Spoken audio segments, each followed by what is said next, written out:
20 টাকা টিকিট কাটি আর সিধে আমরা পৌঁছে যাই ঢেউসাগর পার্কে, যেটা হচ্ছে দীঘায় অবস্থিত। আলটিমেটলি এই পার্কটাকে চিলড্রেন পার্ক হিসাবেও গণনা করা হয়ে থাকে, যেখানে ভিনটেজ কার থেকে শুরু করে বিভিন্ন ধরনের রাইড আপনারা পেয়ে যাবেন। তো পার্কের ভেতর আমরা এন্টার করতে করতে দেখি চারিদিকে খালি রাইডে ভর্তি। যাই হোক, আমরা এখন ছেলে এবং বউকে নিয়ে সিধে পার্কের ভেতরে চলে আসি এবং সেখানে গিয়ে দেখি একটা সুন্দর রাইড। ইচ্ছা তো ছিল বউকে এখানে নিয়ে গিয়ে নিচে ফেলে দেওয়া, কেন আর সহ্য হচ্ছে না। যাই হোক, এই দুঃখ নিয়েই একটা সুন্দর রিলস আমরা এখানে শ্যুট করতে শুরু করি। তো রিলসটা এখনো পর্যন্ত যদি না দেখেন একবার দেখে নেবেন, অনেক হার্ট টাচিং একটা রিলস আমরা তৈরি করে ফেলি। তো অনেক কান্নাকাটি করার পরে আমরা আলটিমেটলি শ্যুটটাকে কমপ্লিট করি এবং আমরা হাঁপিয়ে পড়ি। তো আলটিমেটলি আমরা একটা শপে চলে আসি, সেখানে এসে আমরা মকটেল খাওয়ার জন্য রেডি হই। আর এই যে দাদাটাকে দেখছেন না, এই দাদাটাও আমাদের জন্য শ্যুটে কমপ্লিট করে।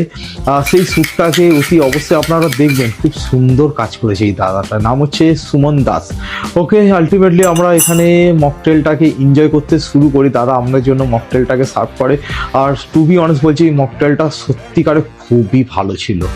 তো আলটিমেটলি আমরা এখানে অনেক এনজয় করি এবং কি করলাম সারাটা দিন এবং দীঘাতে গিয়ে কী কী করেছি সেগুলো আগের এপিসোড আমরা আপলোড করেছি, তো আপনারা দয়া করে সেটাও দেখে নেবেন। ছেলেকে তো ধরলেও না, কিছুই করলে না, সবই তো আমি করলাম। এবার ছেলেকে ধরো, একা একা আবার সিঁড়িতে উঠেও যাচ্ছে।